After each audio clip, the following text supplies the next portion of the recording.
Welcome to our channel Dharani సూటుకూరు kitchen. ఈరోజు మీకు చూపించబోయే రెసిపీ పచ్చిమిరపకాయలతో పచ్చడి అండి. వెనకటి కాలం రోళ్ళు ఉండేవి, రోట్లో చేసేవాళ్ళు ఈ రోటు పచ్చడిని.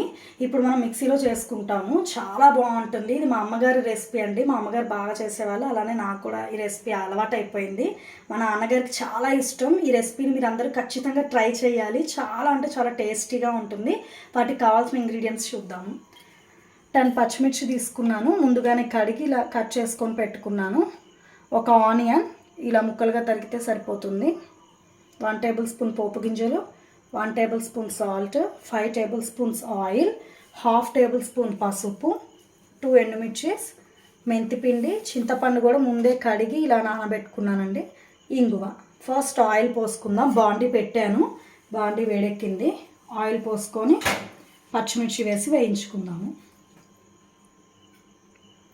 ఆయిల్ కాగిందండి, పచ్చిమిర్చి వేస్తున్నాను. ఇది వేయించుకోవాలి, మూత పెట్టేసి వేయించుకోవాలండి, లేకపోతే చిట్లుపై. కంపల్సరీ మూత పెట్టేసుకొని పసుపు వేయించుకోవాలి.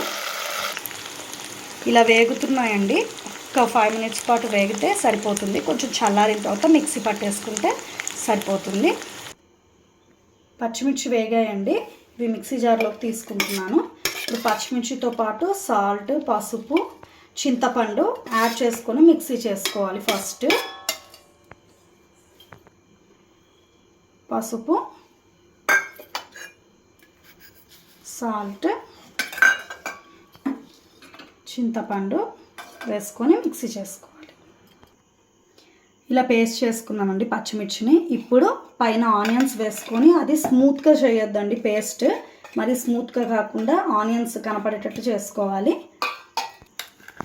ఇలా చేసుకున్నామండి, ఇలా మిక్సీ పట్టుకున్నాం. ఇలా పడితే సరిపోతుంది, మరి పేస్ట్ అయితే బాగుండదు. ఇప్పుడు దీనిపైన పోపు చేసుకుందాము. ఇలా అయిందండి పేస్ట్. బాండీ పెట్టాను, నూనె కాకింది, పోపు చేసుకుందాం. ఫస్ట్ పోపు గింజలు, తర్వాత ఎండుమిర్చి వేయాలి. వేగిన తర్వాత ఇంగువ, మెంతిపిండి వేయాలండి. ముందే ఇంగువ, మెంతిపిండి వేస్తే పోపు గింజలు ఈవెన్గా వేగవు, సో వేగాక వేసుకుందాము. పోపు వేగిందండి, ఇప్పుడు ఇంగువ, మెంతిపిండి వేసుకొని సర్వింగ్ బౌల్లోకి సర్వ్ చేసుకోవడమే. సర్వింగ్ బౌల్లోకి తీసుకొని సర్వ్ చేసుకున్నామండి. పోపు ఇలా పోసుకోవాలి, చాలా బాగుంటుంది. రెసిపీని మీరు ఖచ్చితంగా ట్రై చేయండి. ఇది దోశల్లో కూడా కాంబినేషన్ బాగుంటుంది. వేడివేడి అన్నంలో నెయ్యి లేకపోయినా వంట నూనెతో చాలా టేస్టీగా ఉంటుందండి. ఒక స్పూన్ వంట నూనె వేసుకొని అన్నంలో కలుపుకొని తింటే చాలా రుచికరంగా ఉంటుంది. ఈ వీడియో మీకు నచ్చింది అనుకుంటున్నాను. నచ్చితే లైక్ చేయండి, షేర్ చేయండి, సబ్స్క్రైబ్ చేయండి, కామెంట్ చేయండి. Click the bell icon. మా న్యూ నోటిఫికేషన్స్ అన్నీ మీకు వచ్చేస్తాయి. Thank you so much friend.